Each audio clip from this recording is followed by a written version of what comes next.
Greetings, and thank you for having us here today. We are honored to be here and have the opportunity to share our experiences and knowledge with you all. Today, we'll be discussing environmental scanning, its benefits, challenges, and how it has helped us to view our organization, both in its current state and as we move towards the future. There are several definitions of environmental scanning, but what it boils down to is a process consisting of identifying, collecting, processing, and translating information about external influences in order to aid in decision-making and planning. The definition of environmental scanning we are using for this presentation, and the one that guided our research, is a systematic process of identification, collection, evaluation, and utilization of environmental information by organizations in order to assist them in the decision-making process. With this definition of environmental scanning, we can break the entire process down into 6 distinct steps. The first step is performing a scanning and need identification. It is important to first establish what the information needs of the organization are. The second step is acquiring information. Information must be collected on the organization's needs before it can be analyzed. From here, the third step is organizing and storing that information. The information can either be stored for future use or it can be processed, which will bring us to the fourth step, which is processing and synthesizing the information. Here, the information can be filtered to remove irrelevant parts, merged together with other information, or integrated with personal interpretations. With this complete, the information can be distributed to end users, which is the fifth step. The sixth and final step is evaluating and using the information. Once all information has been distributed, it can be evaluated and used to make decisions by those end users. Here you can see a visual model of the environmental scanning process. Please note that this diagram shows that once the information has been evaluated and utilized by end users, the process can cycle back to acquiring more information. This is a cyclical process, usually in the event that the information gathered was unsuitable or insufficient for its intended purposes.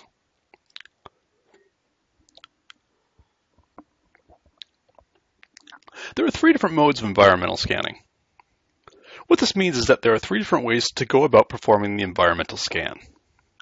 The first is known as ad hoc scanning. This is environmental scanning that's performed in response to an emergency, crisis, or other situational event. It is a reactive process, as is usually unplanned prior to the event it is intended to respond to.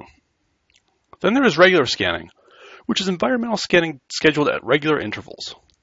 These intervals could be annually, biannually, etc., but it all depends on the organization's needs. It is called a regular scanning because it is a planned and scheduled occurrence. Finally, there is continuous scanning. As the name implies, this is environmental scanning that occurs continually. This is a proactive position in environmental scanning. It allows for the organization to acknowledge external changes much more quickly than the other methods. Knowing what environmental scanning is and how it can be performed, why is environmental scanning important for understanding your community and its needs? The answer breaks down into 4 distinct factors. The environment is always changing, and scanning is needed to keep informed of change. Environmental scanning exposes possible threats and opportunities. Environmental scanning allows for the monitoring of competitors' activities and for the development of appropriate strategies to deal with competition. And environmental scanning provides information for the development and application of effective marketing strategies. We'll take a moment here to focus in on each of these factors and look at them in greater detail. Previously, we stated that scanning is needed to keep informed of change. That's because environmental scanning is a vital component of strategic management and used for surviving environmental uncertainties. If an organization can understand the external elements that influence it, then it is possible for it to develop effective responses. The scanning process helps an organization understand the elements at play in their environments they do not hold direct control over, letting the organization determine whether these elements are opportunities worth taking or problems to address. We also stated that scanning exposes possible threats and opportunities. This follows directly from the previous factor. Having the capability to detect what is happening in a given environment, understanding both opportunities and threats, can lead an organization to success and prosperity. The third factor, scanning allows for the development of appropriate strategies for competition. This includes gaining industry foresight, obtaining sustainable competitive advantages, and improving overall competitiveness and performance. All of these are measurable and can be seen as a return on the investment into environmental scanning. The results of scanning are not limited to simply the information gleaned, but once acted upon, can be seen in the organization's performance and potentially its profits. Thus, it follows that scanning allows for the development and application of effective marketing strategies, which is the fourth and final factor. The information gained from an environmental scan can be unbiased and impartial, and allow an organization to make better decisions based on the actual needs of its community. Understanding the community and the environment can allow an organization to adjust its practices to better serve the desired demographic, resulting in more effective marketing strategies.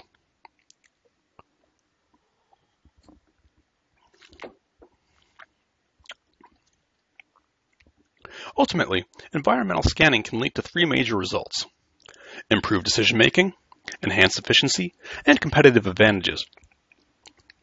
These are all desirable for an organization seeking to improve its performance and understand where it stands within its own environment.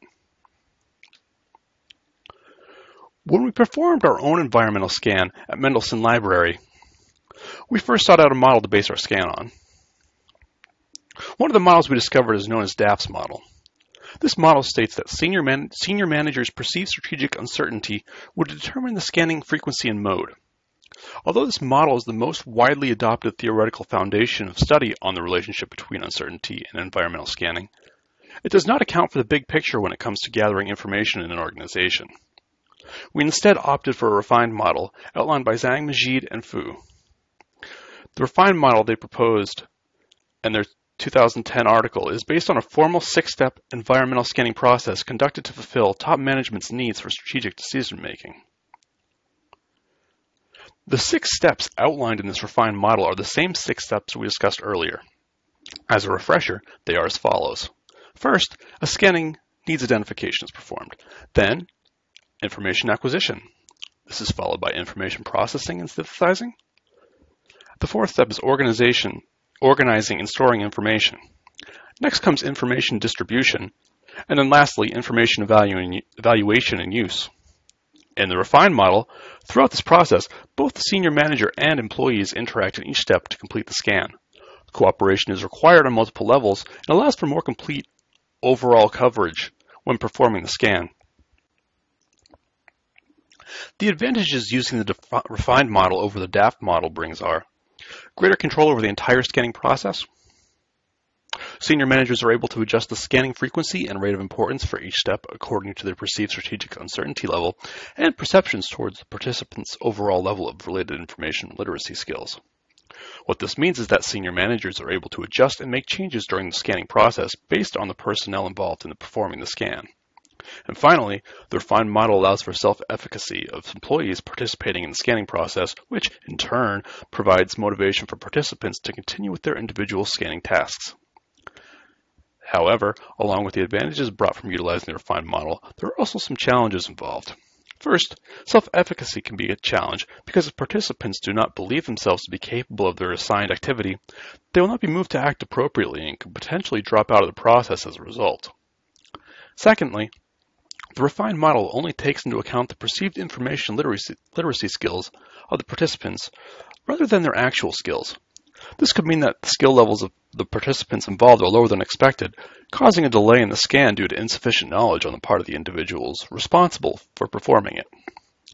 The process itself relies on the capabilities of the team performing it. The model is a theoretical foundation for performing a scan, but the results ultimately result from the skills of the participants.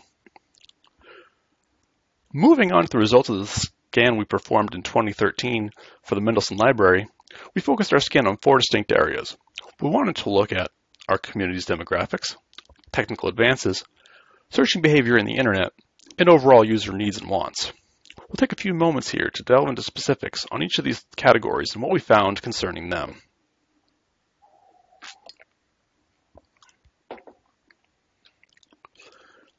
First up, we'll examine the demographics of our community.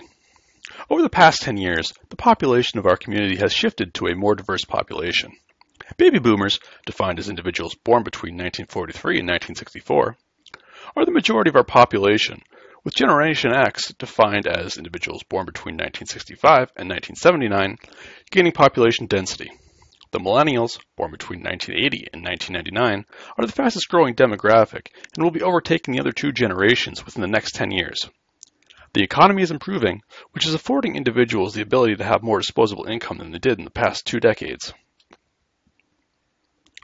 Moving on to technical advances, laptops, tablets, and smartphones have become more prevalent within our community. Cloud computing is also more prevalent now, allowing for instant access to information at all times. This means that faster connection speeds and better hardware and software are essential, especially as the community becomes more familiar and more integrated with advancing technologies. When it comes to searching behaviors in the internet, search engines have revolutionized and changed the way individuals find information. Google is a great starting point for casual searches, but individuals still need searching strategies in order to pare down the results and seek out the most relevant and reliable sources. The addition of hundreds of thousands of new websites over the past 20 years has clouded the ability of individuals to understand what separates a good source of information from a poor source, and the ability to locate those good sources.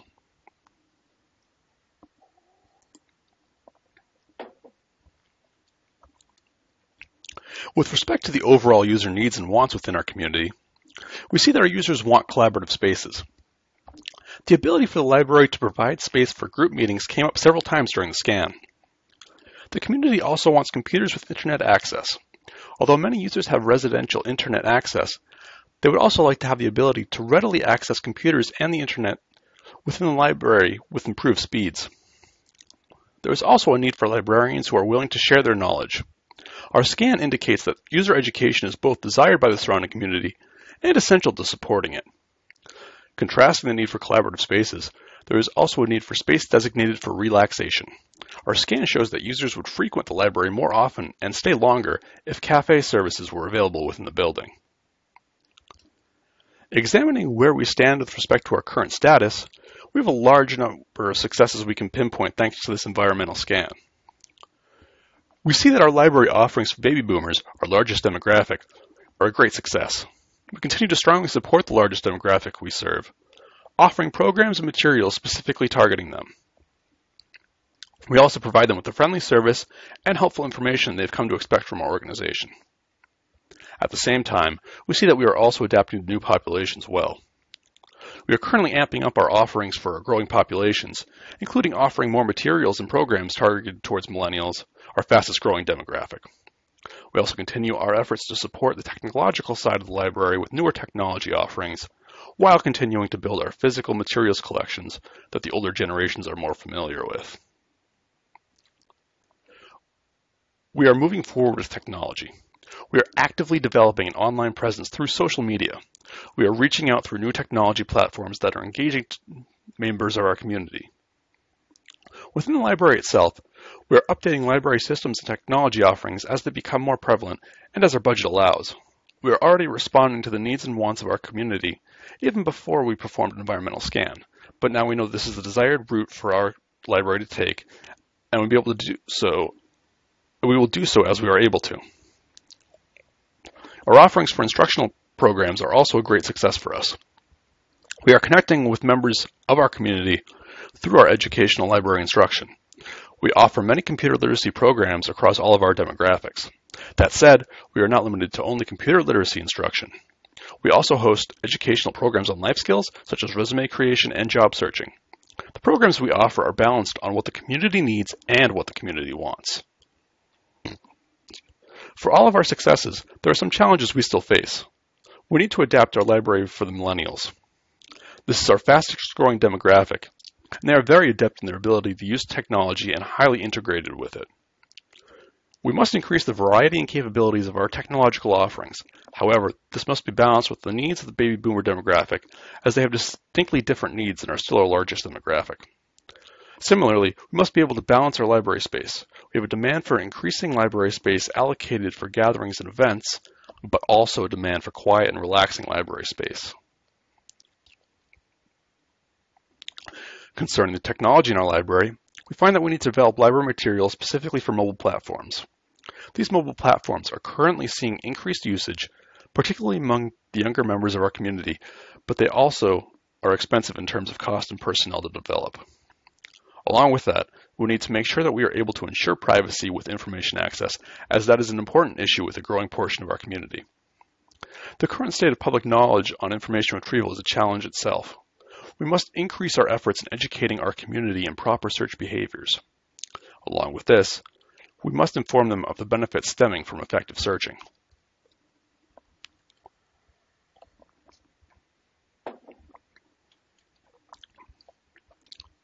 We intend, and have already started, communicating our results from the scan. We have done so both online and physically within the library. On our library website, we have posted the full report with the findings from our environmental scan. We sent out notifications through our library listserv and through various social media platforms we hold presence on. Within the library, we have created a dedicated display with a breakdown of what an environmental scan is and what the results tell us. When it is relevant, we have instructed our librarians to notify our users in conversation about what it is and what it means for both the library and the community it serves. To reach the greater community that may not frequent the library, we are choosing appropriate forums to discuss our findings and what they mean for this greater community. This includes appropriate town meetings. As we move into the future, we acknowledge that we will have several challenges to face that have been identified as a direct result of this environmental scan.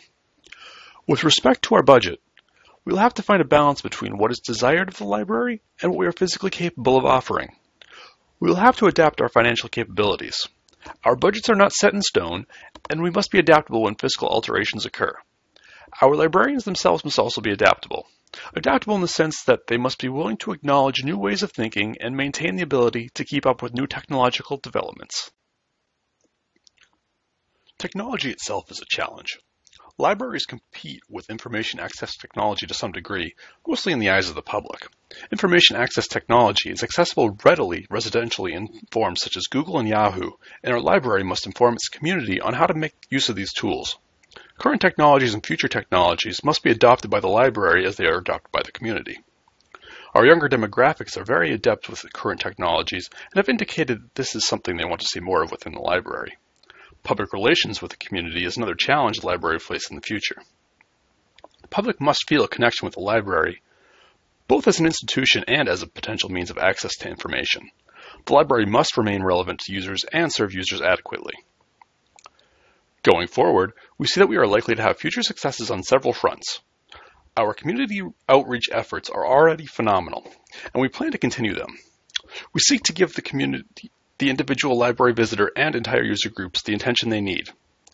The library exists as more than a book rental space, and it must have an emotional and institutional connection with the community. Our services and program offerings already give users seeking to learn new skills the ability to keep up in a constantly changing world, and we expect that we will continue our robust offerings in these areas. More specific programs and services could assist user groups that may require more help or have more complicated needs, and having identified this through our scan, we may be able to act on this need. What can a library do for its user populace? It must fulfill its documented mission and serve the users who need it. We see no indication that we will change course or be rendered unable to fulfill this library's mission in the future. The library will provide assistance to users, helping them to bridge the technology gap and connect users to information. Technology is a difficulty for a great many people, and libraries must facilitate, not hinder, technology education, ours included. Librarians are educators and must continue this basic function to the best of their ability. With the ability to use environmental scanning to aid us in our mission, we have every intention to aid our community as best we can for the foreseeable future. The library must continue to engage its community and must also have its community involved with it. Outdated concepts must be overturned. A library is no longer just a repository for books, but houses both physical and digital resources and serves as a community meeting center. With this additional role as a meeting center, the library must be what the community wants it to be while still fulfilling its mission. It is a place for research and reading, but also a safe, open, and friendly environment for all of its users. With respect to the library's user groups, a connection should be made with underserved user groups to show them that a library is a place for all and not just a few or a select group. At the same time, the concept of the traditional library user must not be overlooked. Our community includes everyone within our community, if you will.